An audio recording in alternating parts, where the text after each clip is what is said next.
You hear me? Ah, yes, I hear me. Mute.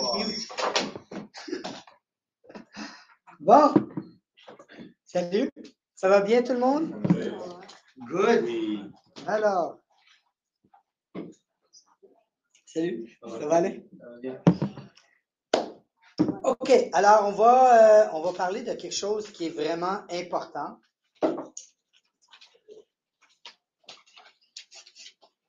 Comment bien établir un prix sur une propriété. OK? Je vais vous demander une question, OK? Pour ceux qui... Salut, ça va? Ça va. Je vais vous poser une question rapide. Qu'est-ce que vous pensez qui fait en sorte qu'on vend une propriété? Quels sont les 5 éléments les plus importants pour vendre une propriété? Numéro 1? Le prix. Le prix, d'accord. Numéro 2? Le prix. Oh. Numéro 3? Le prix. 4? 5? Le prix. 8? 18? 22? C'est toujours le prix. C'est toujours le prix. Vous allez entendre toutes sortes de choses dans l'industrie, là, le marketing, les photos. C'est le prix. Oui, bien sûr, il faut avoir des belles photos. Là. On s'entend, il ne faut pas que ce soit des coins de chambre. OK?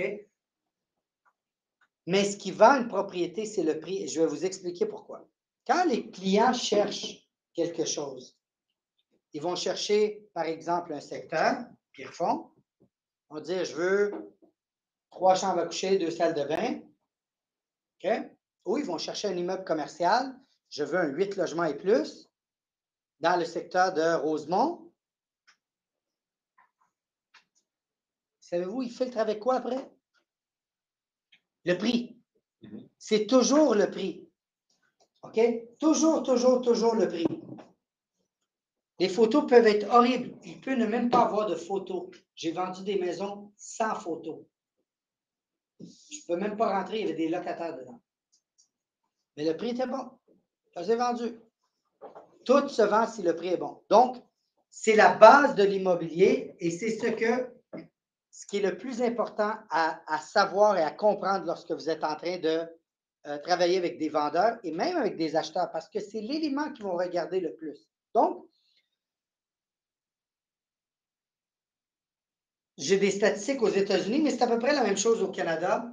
Généralement, une maison ne peut pas être surévaluée de plus de 3 à 5 %. Rappelez-vous de ça. Si ça vaut, OK, je vous donne un exemple. Faites une évaluation pour la propriété à Pierrefonds, notre belle 3 chambres à coucher, 2 salles de bain, Pierrefonds, puis ça sort à 600 000. L'évaluation sort 600 000, votre évaluation, 622 300. OK? À quel prix il faut le lister? Même Google me pose des questions à ça, c'est bon? À quel... 640? 615, 630? Plus 3 ou 5. Si ça vaut, on a dit combien? 622. 622, d'accord, 622. À quel prix que vous devez la lister? 598. OK, c'est bon, oui. Moi, je vais négocier. OK, je vais arriver à ça. Tu gardes un jeu de négociation. Qui garde un jeu de négociation? OK. Je fais des comparables. Les comparables arrivent à 632. Toi, tu vas la mettre à 640, OK. Qui la mettrait à 640? 29,39. 29,39, OK. 639. Non, à ce marché-là, je mettrais 632. 632. OK, 628. Qui dit mieux? 622. Okay, je répète. Ça vaut 622, vous la mettez à 622. C'est ça votre objectif premier et dernier lorsque vous êtes avec le client. Si vous voulez la lister un petit peu moins haute pour qu'il y ait beaucoup plus d'activité, c'est correct, mais pas, on ne mettra pas ça à 400 000. Okay, on s'entend là? L'erreur que tout le monde fait en immobilier, tout le monde, même ceux que ça fait longtemps qu'ils sont en immobilier, rappelez-vous de ça, ils font tous l'erreur de « on va se donner un jeu de négociation ». Non. Non, et je vais vous dire pourquoi. Le jeu de négociation, de 1, va vous amener moins d'acheteurs. Dites-moi une question, je pose une question. La propriété est listée à 622 000, puis une autre à côté est listée à 645 000. L'acheteur, il y a un acheteur, OK? Il s'en va regarder des propriétés. Est-ce qu'il va voir les deux? Possiblement. Mais quelles sont les chances qu'il veut vraiment voir celle à 622? 100%. Si l'autre à 645 ne répond pas, il s'en fout. Mais celui de 622, il va écœurer son courtier, dire as-tu le rendez-vous? Tu l'as-tu le rendez-vous? Pourquoi pensez-vous qu'il fait ça? Le Le prix. Donc, l'objectif premier et dernier d'un courtier, ce qu'il va falloir que vous compreniez, puis sur l'élément sur lequel il faut travailler, c'est comment établir le bon prix et comment convaincre votre client que ça doit être à ce prix-là. Maintenant, si on prend le marché au total, si on prend le marché au Québec, OK? Le marché au Québec est surévalué en moyenne présentement entre 5 et 7 %. Présentement. Si vous prenez des propriétés qui se sont vendues, il y en a qui se vendent au bon prix, il y en a encore qui se vendent en haut du prix demandé, mais la majorité maintenant, c'est en bas du prix demandé. Avez-vous remarqué? Tout ce qu'on a vécu il y a 2 ans, c'est fini ça. C'est fini de loin. Là, okay? Il était sous-évalué de quelques pourcents. Aujourd'hui, il est surévalué de quelques pourcents.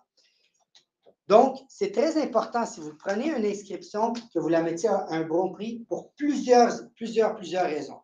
Okay? La première raison, c'est quoi la meilleure publicité pour un courtier? Une maison vendue.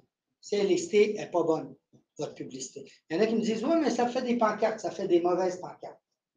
Ça fait des pancartes de gens qui disent, il n'est pas bon, lui. C'est ça, les pancartes que ça fait. Ça fait une mauvaise publicité pour vous.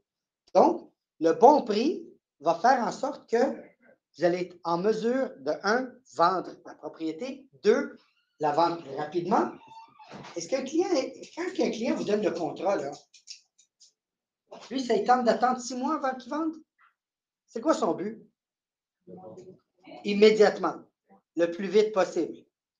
Je vous pose la question. Si dans votre service à la clientèle, ce que je vais vous apprendre dans d'autres cours, c'est de contacter le client 1 fois par semaine pour lui donner un compte-rendu. 6 mois, c'est combien de semaines, ça? C'est 24 semaines. OK? 26 semaines. Les 26 semaines, si ça prend 10 minutes de conversation par semaine, ça fait combien de minutes que vous venez de perdre? 26 fois 10, 260 minutes. Ça fait combien de l'heure que vous êtes payé pour ce 200 quelques minutes-là? Là? 0. Et vous êtes payé par contrat. Rappelez-vous de ça. Vous êtes payé par contrat. Contrat vendu. Un contrat non vendu, ça vaut combien, ça? Non, c'est négatif. Parce que vous avez appelé le client, vous avez fait des photos, vous avez planté la pancarte, vous avez fait le travail, vous avez fait les suivis, vous avez aller-retour, acheteur, vendeur. Et combien vous avez reçu? 0. Donc, si vous avez reçu 0 et vous avez mis du temps, c'est combien? Vous êtes dans le négatif. Donc, une propriété que vous allez prendre en vente, dans votre tête, elle doit se vendre. Si vous n'êtes pas convaincu à 100% que cette propriété-là ne sera pas vendue, mettez-les de côté, donnez-les à quelqu'un d'autre. Laissez-le. J'ai eu il y a 5 mois, j'ai eu une référence d'une propriété à vendre, quelques millions, une belle propriété. Le client n'était pas prêt à m'entendre. Et j'étais une référence pour lui. On lui a dit, tu veux vendre, ça va être avec Fadi. 2 personnes. Pas juste, même un courtier lui a dit. OK? Il ne voulait pas écouter. J'ai fait ma présentation. J'avais un prix. C'était là, ce prix-là. Je ne négociais pas. Il voulait plus. J'ai dit, regardez, je pense que je ne suis pas le bon courtier pour vous. Prenez quelqu'un d'autre. Il vient de m'appeler. Pensez-vous qu'il a vendu l'autre? Non. Est-ce qu'il est content avec l'autre? Non. Si j'avais accepté le prix qu'il m'avait dit, qui était le prix qui a été affiché, pensez-vous qu'il serait content avec moi? Non. Non. Est-ce qu'il est maintenant plus motivé ou moins motivé qu'avant? Là, il est beaucoup plus motivé à vendre. Il est beaucoup plus motivé par rapport au prix. Là, il va m'écouter. Donc, c'est correct de laisser aller. Puis c'est quand même, quand il passe de 2 millions, 5 100 000 piastres, c'est de l'argent. C'est de l'argent.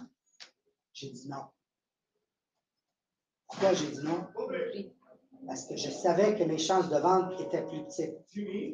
Et si mes chances de vente sont plus petites, mon 100 000 n'est pas réel. C'est un 100 000 fictif. Savez-vous, c'est quoi la différence entre un listing que vous prenez ou que vous vendez ou que quand vous êtes deuxième? C'est quand vous dites ah, c'était très bien. Hamza, j'ai beaucoup aimé ta présentation. J'étais tellement gentil. Mais j'ai dû prendre Farid. Savez-vous, c'est payé à combien ça? Tu vas être payé combien pour ça, pour ces belles paroles-là? Rien. Et elle ne sera pas payée rien si elle ne l'a pas mis au bon prix. Souvenez-vous de ça. Les amis, le prix, c'est votre premier et seul outil de marketing pour vendre une maison. Okay? Donc, un des éléments qu'il va falloir que vous fassiez pour être toujours à l'affût du prix, parce que est-ce que les prix sont fixes avec le temps? C'est variable. Je vous donne un exemple, OK? On est en train de vendre un penthouse au 80e étage dans Manhattan. Je viens de prendre un beau contrat. On est le 10 septembre 2001. J'ai dit au client, ça vaut 5 millions. Parfait, Fadi, 5 millions. OK, je signe un contrat. Qu'est-ce qui arrive avec le prix de ce penthouse-là le 11 septembre? Zéro. Ça ne vaut plus rien. Êtes-vous d'accord avec moi? Oui. Donc, est-ce que les prix sont fixes? Non. Non, ils sont variables par rapport à quoi? Au marché. Au marché, aux éléments, aux imprévus, aux nouvelles. OK? Un secteur qui va très bien à un moment donné. Ben, il n'y a pas longtemps, on a eu, malheureusement, au Québec, il y a eu, à côté de Sherbrooke, là, à Magog, quand il y a eu le. Hein, t'en souviens? Mégantic. Bon, les maisons qui se vendaient à un certain prix, après l'événement, ça ne valait plus rien. Là. OK? Donc, les prix suivent le marché et les demandes, la demande de l'acheteur et du vendeur et de qu'est-ce qui se passe dans le secteur en tant que tel. Okay? Moi, je vais vous parler de quelque chose qui m'est arrivé personnellement. Je restais, moi, à l'île Bizarre. OK? Et j'ai pas mal de clients à ce coin-là. J'ai vendu quelques maisons. À un moment donné, j'en prenais plus. Savez-vous pourquoi? Parce qu'il y a eu un problème avec le pont. Il y a un seul pont. Oui. Tout le monde ne voulait plus y aller. Oh non, non, non, non, je ne vais pas aller à l'île Bizarre. Là, je dis, attends un peu là. Ou bien il accepte une réduction de prix de 10 ou bien je vais canceller le contrat. Et c'est ce que j'ai fait. J'ai cancellé 2 contrats. Puis ils ne se sont pas vendus. Okay? Ça a pris du temps. Et ils ont vendu à un prix beaucoup plus bas. Fait que ça, c'est quelque chose qu'il faut que vous compreniez que le prix fluctue. Donc, votre devoir en tant que courtier, vous avez un devoir en tant que courtier. Quand vous allez appeler votre client toutes les semaines pour lui donner un compte rendu, il faut absolument, absolument que vous ayez une idée par rapport à qu'est-ce que sa maison vaut en ce moment-là, parce que ça se peut qu'elle ait augmenté. Si elle aurait augmenté la valeur, pensez-vous qu'elle serait vendue? Oui. Donc, généralement, c'est ou bien elle est stable ou bien elle est en baisse aussi. Ça peut arriver. Il y a 3 ans, tout le monde me disait comment que les prix baissent? Ben, les prix baissent. Là, on est encore dans un marché de vendeurs. Présentement, là, il y a 54 000 propriétés en vente au Québec. Voulez-vous que je vous dise c'est combien de propriétés qu'il y avait en vente dans un marché d'acheteurs en 2012? 75. OK, premièrement, la population du Québec était 1 million de moins en personnes, je pense. Peut-être 600 000. Okay? Donc, il y avait moins de maisons qu'aujourd'hui. Il y avait 112 000 propriétés en vente. On est à 54 000. Pensez-vous qu'on est dans un marché d'acheteurs? Savez-vous c'est quoi un marché d'acheteurs? Un marché d'acheteurs, mes amis, c'est quand vous listez une propriété et que vous avez ajusté le prix 2-3 fois pendant l'année, pas 6 mois, là, pendant 1 an, qu'il n'y a pas un chat qui vous fait une offre. Ça, c'est un marché d'acheteurs. Si vous pensez que vous êtes dans un marché d'acheteurs, vous n'avez rien compris encore. Vous êtes encore dans un marché de vendeurs. Okay? Donc, même dans un marché de vendeurs, est-ce que ça peut switcher? Là, les taux d'intérêt ont augmenté. Est-ce que ça l'aide le marché, ça? Non. Est-ce que c'est des intérêts inconcevables? Non. En 2007, j'ai signé une hypothèque puis je payais 5,5 %. Okay? Donc, c'est correct. 5, c'est pas beaucoup, là. On n'est pas à 18. OK? Mais c'est quand même, ça a freiné le marché. Au début, ça a quand même continué actuellement, ça a un peu, et là, ça a freiné. On n'est pas dans un marché d'achat, mais ça devient de plus en plus difficile dans une propriété. Donc, si le prix n'est pas correct, vos chances de vente sont basses. Et si vous ne faites pas un suivi à toutes les semaines en regardant le marché, ça va appeler ton client, là. Regarde, qu'est-ce qui s'est vendu dans le coin? Moi, ce que je faisais, je vais vous donner un truc. Ce que je faisais un envoi automatisé à mes clients. Mon adjointe s'en occupait parce que je listais beaucoup, je vendais beaucoup, mais ce qu'elle faisait, c'est qu'à toutes les semaines, moi, j'appelais les clients les vendredis. Mes clients, je les appelais les vendredis pour leur donner le compte rendu. Le jeudi, elle envoyait toutes les propriétés qui se sont vendues dans le dernier mois. Pas la dernière semaine, parce que des fois, il n'y en a pas la dernière semaine. Toutes les maisons dans son secteur qui se sont vendues depuis le dernier mois. Fait qu'à toutes les semaines, il envoyait qui roulait, il y en avait des nouveaux. Fait qu'une des questions que je posais aux clients, c'est je dis, quand est-ce que vous voulez faire partie de cette liste-là?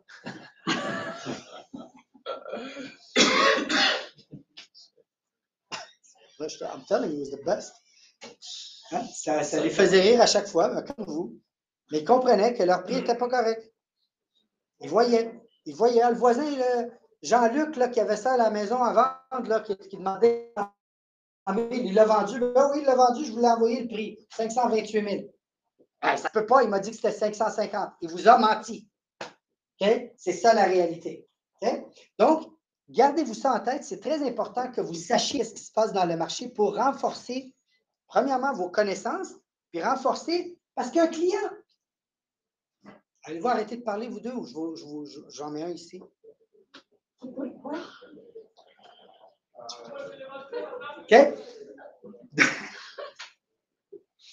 OK. Donc, autre que renforcer vos connaissances dans le prix, le client, est-ce que le client veut savoir votre opinion? Qui pense que le client veut savoir son opinion? Votre opinion? Tu penses? Ça dépend du client. Okay. Fait que oui, c'est peut-être oui. Non, mais il doit. Parce qu'il me paye de l'argent pour savoir mon opinion. Ton opinion? OK. Est-ce qu'il veut savoir ton opinion ou est-ce qu'il veut savoir les faits? He wants facts. It's my opinion. Il s'en fout de votre opinion. Oui. Il veut que sa maison Lui, soit ce qu'il vendue. veut, c'est des faits. Est-ce qu'il veut les entendre tout le temps? Souvent, ils ne veulent pas l'entendre.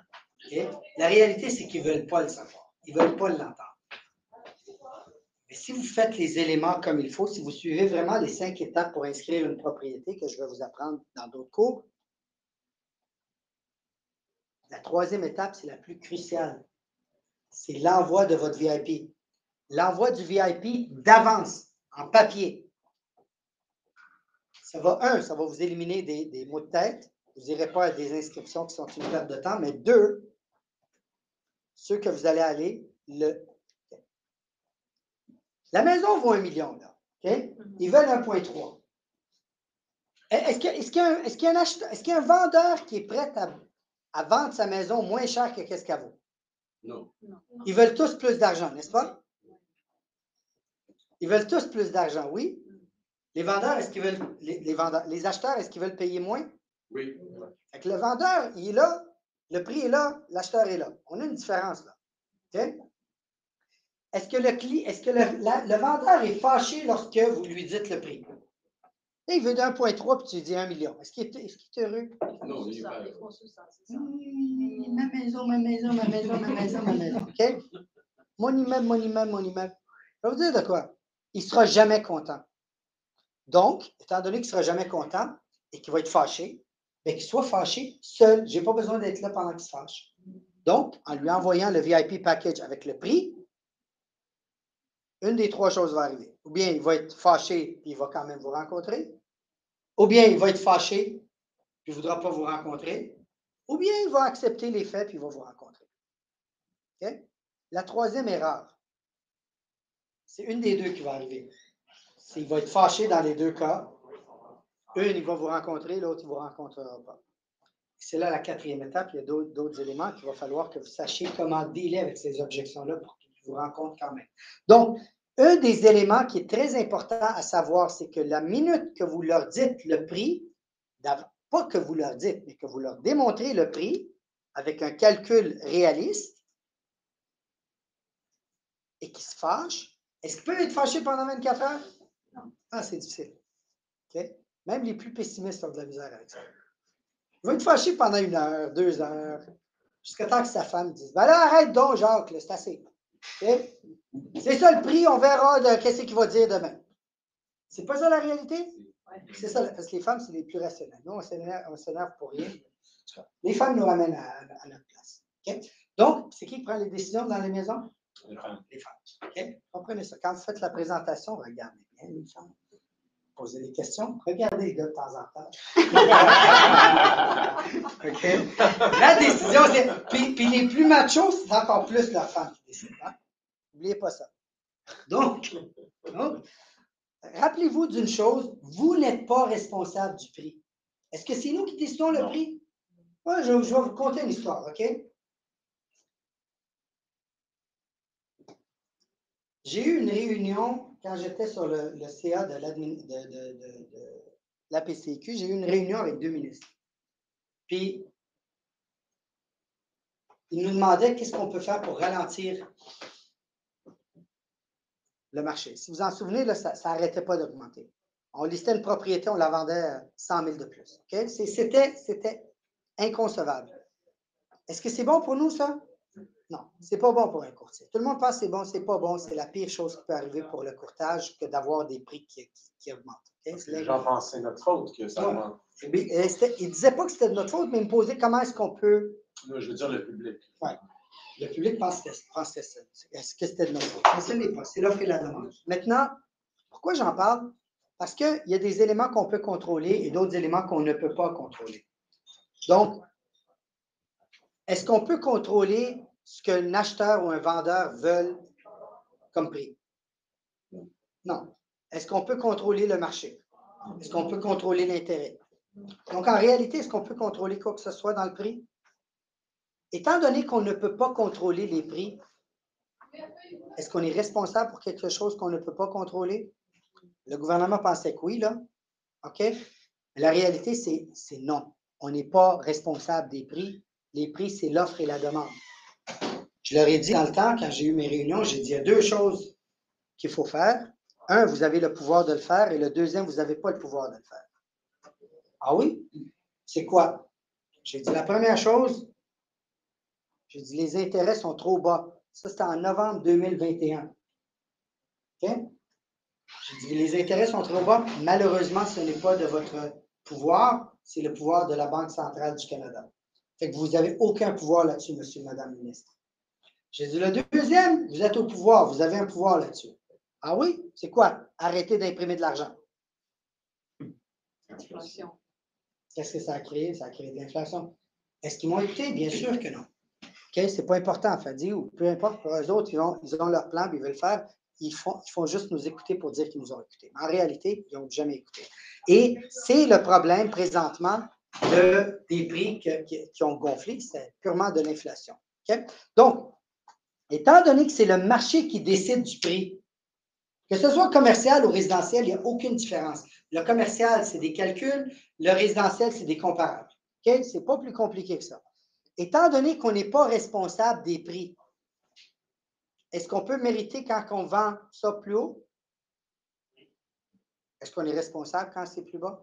Donc, ne prenez pas de mérite lorsqu'on vend plus haut. C'est vraiment le marché qui a décidé.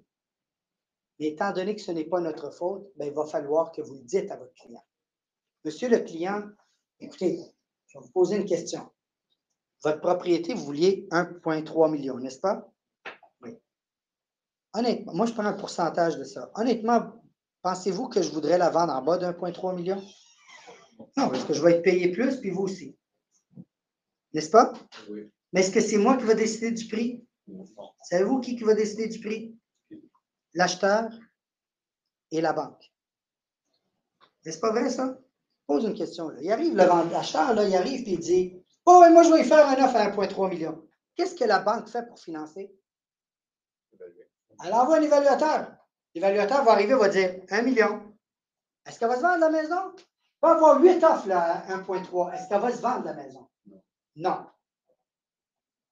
Donc, c'est le marché. Et c'est qui le marché? C'est l'acheteur. Et souvent, on oublie, c'est la banque et l'évaluateur de la banque. La banque ne financera pas. Dans le commercial, on le voit tout le temps. Là. Dans le commercial, il y a une valeur économique. Ceux qui font du commercial, là, vous allez me comprendre. Il y a une valeur économique. La valeur économique, elle est basée sur les revenus et les dépenses de l'immeuble. Point. Ils se foutent si c'est à Rosemont, à Québec ou à Trois-Rivières. Ils s'en foutent. Il y a une valeur économique. La banque finance un pourcentage de la valeur économique. Tu veux payer plus, tu payes la différence. C'est tout. La même chose pour le résidentiel, mais on le voit rarement. Pourquoi? Parce que généralement, le marché se calibre plus facilement dans le résidentiel que dans le commercial. Le commercial, c'est purement des chiffres. Le résidentiel, c'est plutôt des comparables. Okay? C'est un petit peu différent. Mais la base, elle est pareille. Étant donné que vous n'êtes pas responsable des prix à la hausse, vous n'êtes pas non plus responsable des prix à la baisse. Ce n'est pas vous qui le marché. C'est le marché, c'est l'acheteur et l'évaluateur qui le décide. Donc, un des éléments qu'on voit souvent, je vais vous conter une histoire. OK? Avant que je devienne courtier, il y avait une maison à vendre proche de chez mes parents, juste en face de mes parents, deux maisons à droite, à gauche de mes parents. Et puis, il y avait un courtier là-dessus. Okay? Je n'étais pas encore courtier, j'avais fait mon cours et en 2008, je pense, 2008. Et l'école a fait venir 2 courtiers dans le temps, c'était des agents. Il faut venir les 2 agents, puis ils nous parlent d'un petit peu c'est quoi être un agent. C'était vraiment bien. Un des agents, c'était cette personne-là. Hein? Donc, je ne dis rien, je laisse les choses aller. Puis une fois que c'est fini, j'ai dit, je ne dirai pas son nom, là, il est encore courtier. J'ai dit, il est très gentil, par exemple. Je vais vous conter ce qui est arrivé. J'ai dit, je vous connais, vous. Il dit, ah oui? Oui. J'ai dit, vous avez la maison sur telle rue à vendre. Il me regarde, il fait. La pancarte, elle est je ne dirais pas les couleurs de la pancarte non plus, là. OK, mais il avait changé les couleurs. À cause du soleil. À cause du soleil, à cause du soleil. Là, j'ai dit, pourquoi tu la gardes? Il dit, tu as raison, je devrais l'enlever. Puis, quelques semaines après, il l'a enlevé. Vraiment, il l'a enlevé. Il a dit, ils ne sont pas réalistes. Est-ce que c'est une belle publicité pour lui, ça? Non. Est-ce qu'il est responsable du prix? Il n'est pas responsable du prix, mais savez-vous qu'est-ce qui est responsable? Il est responsable d'accepter ou de ne pas accepter le contrat. Il est responsable de dire oui ou de dire non. Et souvent, on dit oui. Pourquoi? Savez-vous pourquoi qu'on dit oui? On n'a pas de listing. Désespéré. On est désespéré, on n'a pas de listing, on ne prospecte pas assez, on n'a pas assez de contacts, on n'a pas assez de rendez-vous.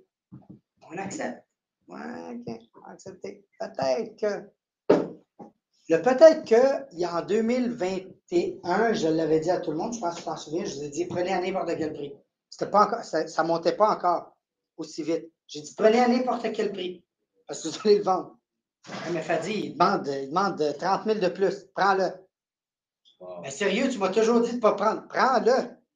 Il va se vendre. Puis il se vendait. Pourquoi? Parce que le marché montait tellement rapidement que même s'il ne le vendait pas dans le premier mois, il allait le vendre dans le deuxième ou troisième mois. Okay? Il y a des calculs pour faire ça. Je vais vous les apprendre avec le temps, comment calculer un prix et quel prix accepter, quel prix ne pas accepter. Okay? Donc, un des éléments qui est vraiment difficile, c'est d'ajuster le prix. Je vais vous dire une chose. En 6 mois, la moyenne que vous allez être capable d'ajuster le prix, c'est 2 fois. Il y en a qui vont l'accepter 3 fois, il y en a qui vont l'accepter 1 fois, il y en a qui n'accepteront pas de baisser le prix. Vous avez vraiment 2 opportunités durant le 6 mois de contrat ou le 8 mois de contrat, ou peu importe, pour ajuster le prix. Donc, vous avez, étant donné que vous n'avez pas beaucoup de choix, pas beaucoup d'opportunités d'ajustement de prix, il faut leur dire, monsieur le vendeur, monsieur Flavius, j'ai une question pour vous. Voulez-vous qu'on parle de faits ou voulez-vous que je vous dise ce que vous voulez entendre? Tout le monde va dire on parle de faits. D'accord. Est-ce que vous allez vous fâcher? Ils ne sont pas d'accord avec ça. Est-ce que vous allez vous fâcher après moi si je vous dis la vérité? Non, pas La vérité, c'est que vous ne vendrez pas votre maison. Je sais. Maintenant, on a deux choix. Un, on peut ajuster le prix. Deux, ah non, j'en ai un troisième. Deux, on peut peut-être augmenter la commission du collaborateur de 2,5 à peut-être 3,5 %. Trois, je vous redonne le contrat. Parce que je sais qu'à ce prix-là, je ne pourrais pas le vendre. Est-ce que vous avez le courage de dire ça? Ça, c'est la question. Est-ce que vous avez le courage d'annuler un contrat de courtage? Savez-vous quand est-ce que vous allez avoir ce courage-là? Simplement 20 listings. Quand tu vas prendre les 20 listings. Pour prendre les 20 listings, il faut que tu prospectes, il faut que tu parles. Tu ne peux pas prendre un listing et t'attendre à le canceller. Maintenant, est-ce que ça vaut la peine de le canceller? Monsieur. Est-ce qu'il va se vendre? Si tu sais que ça ne se vendra pas, là, ta pancarte, là, elle vaut négatif. Oui. Ton temps vaut négatif. Tu es en train de perdre de l'argent. Ça te coûte de l'argent pour garder le listing. C'est money pit. OK? So, il faut être honnête avec le client. Je vous pose une question, OK? Vous en avez, vous vous sentez mal, un petit mal de tête, on s'en va voir le médecin, puis le médecin, là, vous regarde et dit, « Prends la tête, prends 2 aspirines, ça va bien aller. » L'autre médecin, il dit, « Laisse-moi faire une évaluation de ton corps. Fais un scan, ça. Ah, malheureusement, il y a tel problème. » Si le patient avait le cancer, si le patient qui s'en va voir le médecin a le cancer, avancé ou pas avancé, ou peu importe, puis que le médecin lui dise de prendre 2 aspirines, est-ce que le médecin a le droit de garder sa licence?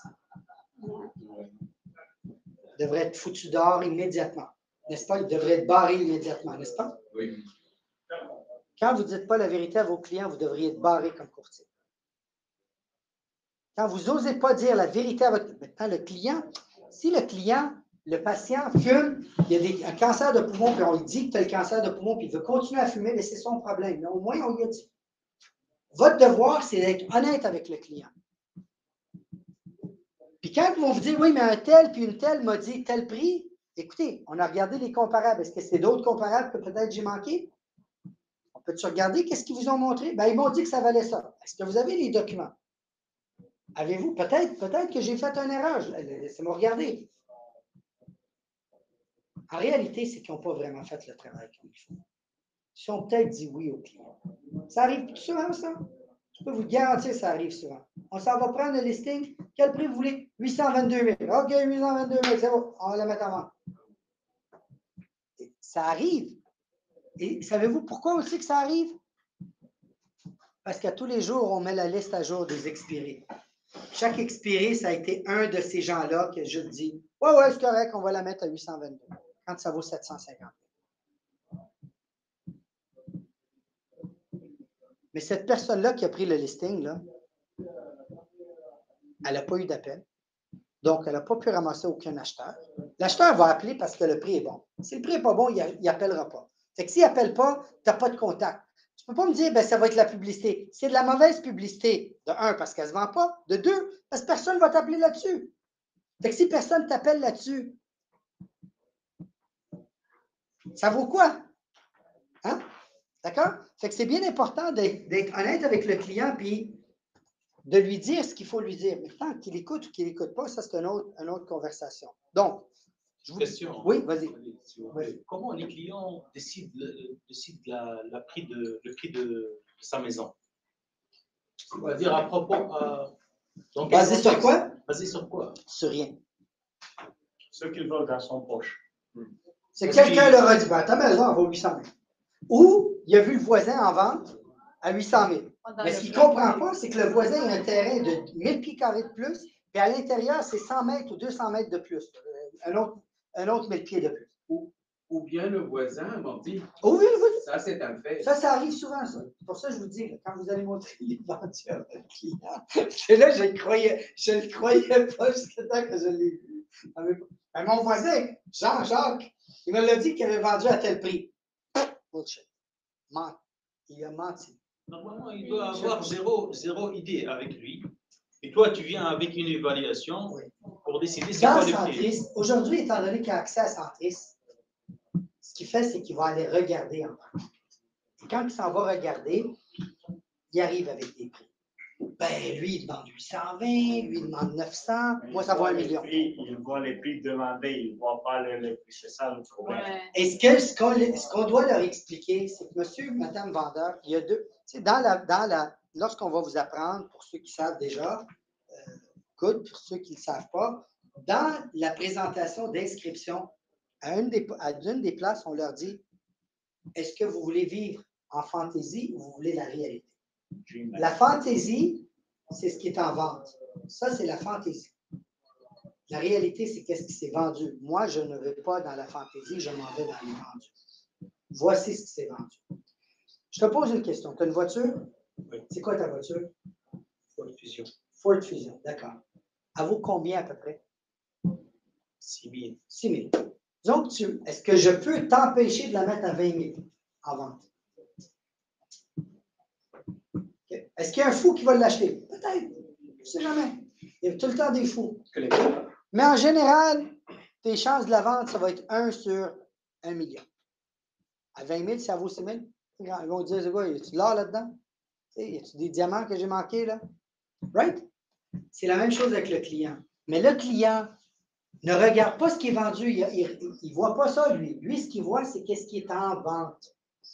Donc, étant donné qu'il voit ce qui est en vente, et en plus, il compare sa maison avec une maison qu'il ne connaît pas, ben, il voit le voisin, il dit le voisin est en vente à 850, mon autre voisin est à 900. Ben moi, ça doit valoir 900, 920. Parce que chez moi, c'est plus beau que chez Mais c'est peut-être le terrain est plus petit, peut-être le terrain est plus gros, peut-être que la maison est plus petite, plus grande, plus rénovée, moins rénovée. Par exemple, si la maison est fraîche 2002, toutes les vendues sont comme dans les 60. Dans les années 60, ouais. voilà. Ben c'est une autre conversation. Tu dis, oui, mais c'est mon voisin, oui, c'est ton voisin, je comprends qu'il est à côté. Là. Lui, il a été bâti en 2002, la tienne a été bâtie en 1960. Ça vaut-tu la même chose? Comment enlever cette objection-là? Dans l'évaluation que vous faites, ouais. il y a un ajustement pour le nombre d'années. Oui.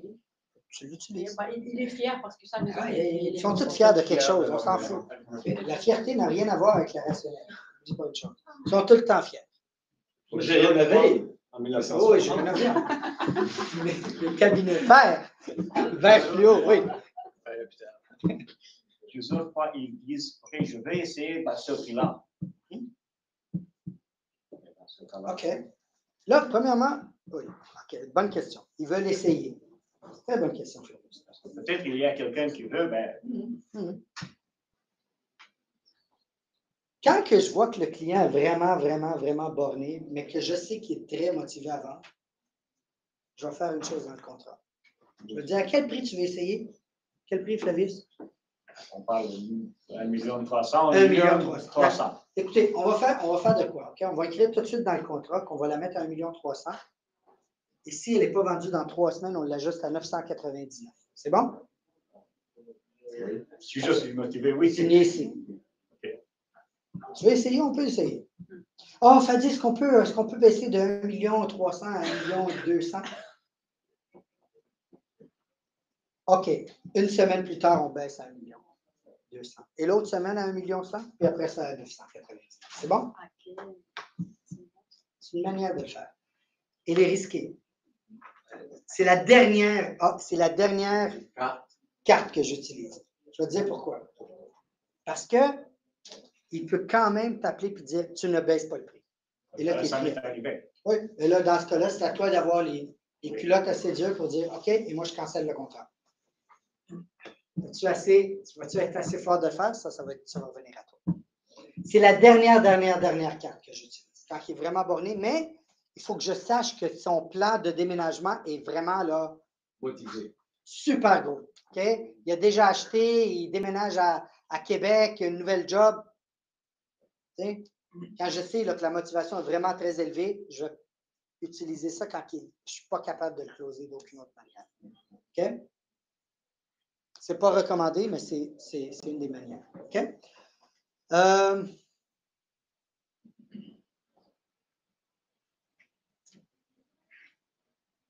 OK.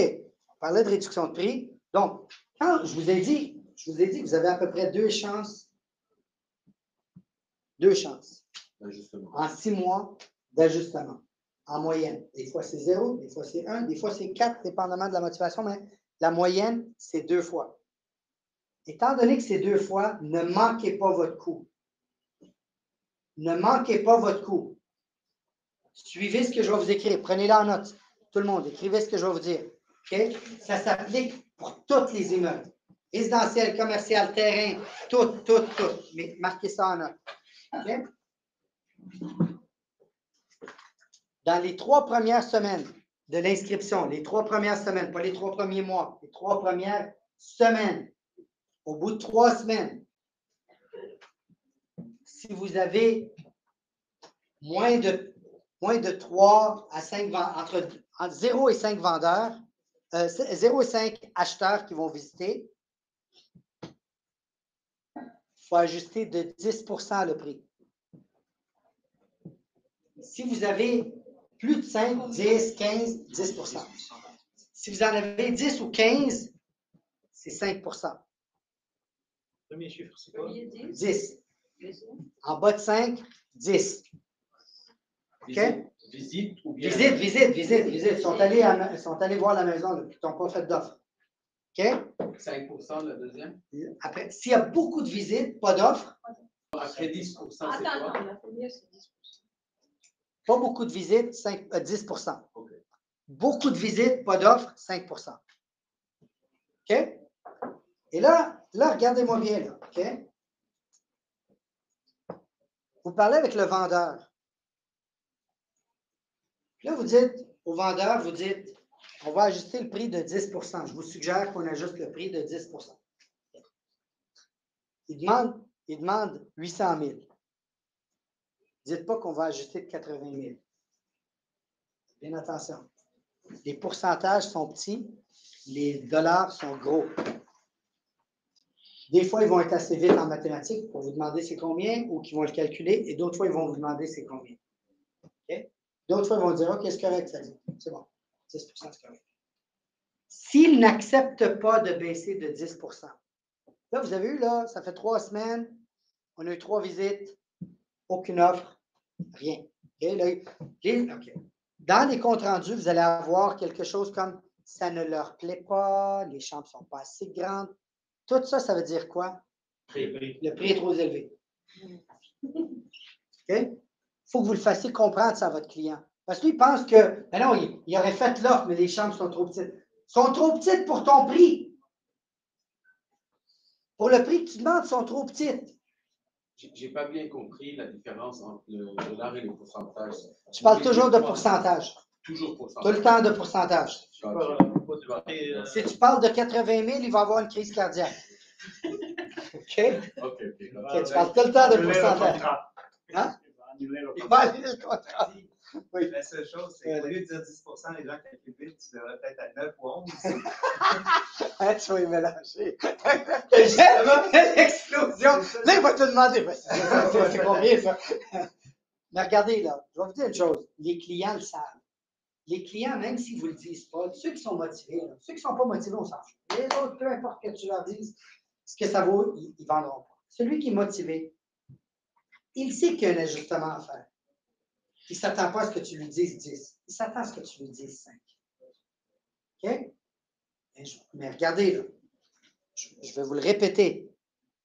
Ne prenez aucune réduction. Pas une réduction, aucune réduction si ce n'est pas ce que vous demandez. Et c'est quoi qu'on demande? 5 ou 10? 5 tonnes de visites, pas d'offres. 10, pas beaucoup de visites. Donc, si j'ai reçu 0 à 5 visites, je ne donne pas 5 %. Je suis fixé sur 10. Tu restes sur ton 10. OK. OK. Fadi, le vendeur te dit, Adib, tu sais quoi? OK, on va essayer 5 %. Non.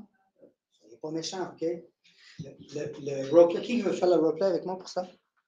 Qui veut s'amuser avec moi? Tu veux être mon vendeur? OK. Alors, Carl, on a eu comme tu as vu, Sais-tu combien de visites? Sais-tu combien de temps que ça fait que la maison est sur le marché? 2 semaines. Regardez bien, OK? 2 semaines et demie. Oui, effectivement, ça fait 20 jours. Pas pareil. 2 semaines et demie et 20 jours, c'est pas le même chiffre. D'accord? Et jusqu'à date, combien de visites qu'on a eues? 6. 6 visites. D'accord. OK. Je vais quand même le baisser de 10 OK? Donc, 6 visites. Oui, effectivement. Et est-ce qu'on a eu combien d'offres? Qu'est-ce qu'on a reçu?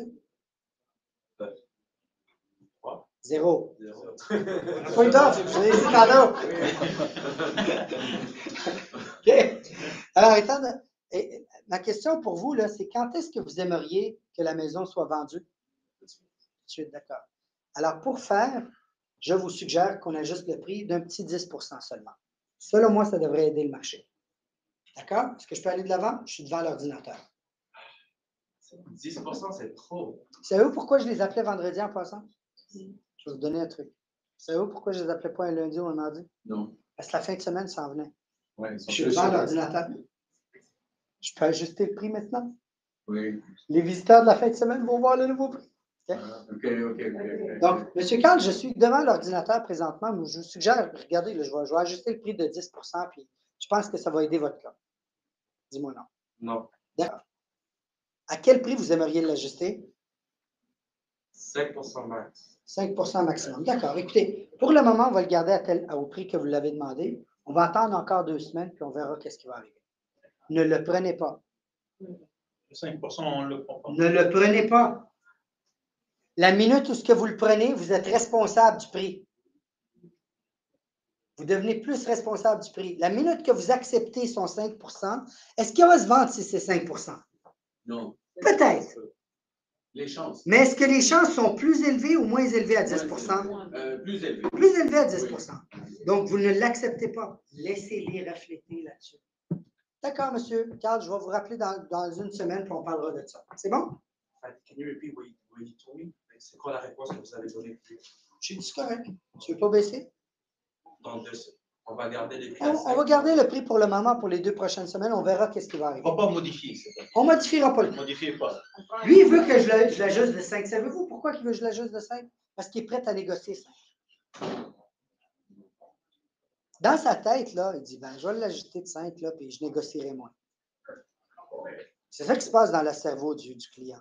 Il y a aussi l'aspect, les autres courtiers qui représentent les acheteurs, quand ils voient un ajustement et ce n'est pas vraiment le bon prix, ça fait un dommage au listing qu'ils voient. Ça, c'est dans ma deuxième conversation que je vais avoir. Okay. La deuxième conversation, c'est encore borné sur son 5 Je vais lui dire, regardez, est-ce que vous savez qu'est-ce qui se passe si j'ajuste le 5 Savez-vous qu'est-ce qui va arriver à votre maison? He's not serious. Non, wait. Worst. Ben, on va pas se voir, peut-être. Avez-vous remarqué, là, je vous ai envoyé, ça fait 5 semaines, je vous envoie des propriétés vendues. Les voyez-vous? Oui. Okay. Vous voyez qu'il y a des maisons qui se vendent quand même? Oui. Qu'est-ce que vous pensez que vos voisins vont penser de votre propriété si elle n'est pas vendue? Est-ce que vous allez penser, est-ce qu'ils vont penser que c'est le prix ou c'est la maison? Les deux. Non, c'est la maison. La maison. Ça va être la maison. Est-ce que vous voulez que vos voisins pensent que votre maison a un problème? Non. S'ils pensent que vous avez un problème, savez-vous ce qu'ils vont dire aux autres voisins? De ne pas venir vous voir parce qu'il peut avoir. Est-ce qu'elle a vraiment des problèmes, la maison? Mais non! C'est juste le prix. On va l'ajuster, faites-moi confiance, on va l'ajuster de 10 et on va moins négocier. Je vous dis là, je m'en vais. C'est important que vous n'acceptez pas autre chose que votre chiffre à vous. Parce que vous n'aurez pas d'autres opportunités. Peut-être si vous êtes chanceux une deuxième opportunité, mais vous n'aurez pas une troisième. OK? Oui, Jimmy. Is there a chance after the 10% I don't have visits? Yes. Yes. Another 10? Absolutely. Well, there you go. Yeah, but that means you screwed up in the beginning. Yeah. Let's start with that. You didn't do the right job. You screwed up. And you can tell them. I've told them many times. Okay, I would say, Judy, I'm so sorry. I completely screwed up when I took your listing. Can I share with you why? I wasn't strong enough on price. I accepted what you said, and I shouldn't have. So now we have So now I'm the being following responsible choices. for the price, no? Well, yes, until you tell them the truth. And you're no longer responsible. So you're blaming them in disguise. Yeah, but it was the price that they put. I accepted it, so now I'm responsible. Exactly. That's like the guy that goes to the hospital that has a headache, and the doctor doesn't scan him and tells him to take 2 Tylenols. Your job is to be the doctor in real estate. That's our job, right? You got to follow it. You got to do what you're supposed to do. And your job is to evaluate the property at the right price, because the only element that sells a house is price. Okay? Remember that. C'est bon? Okay.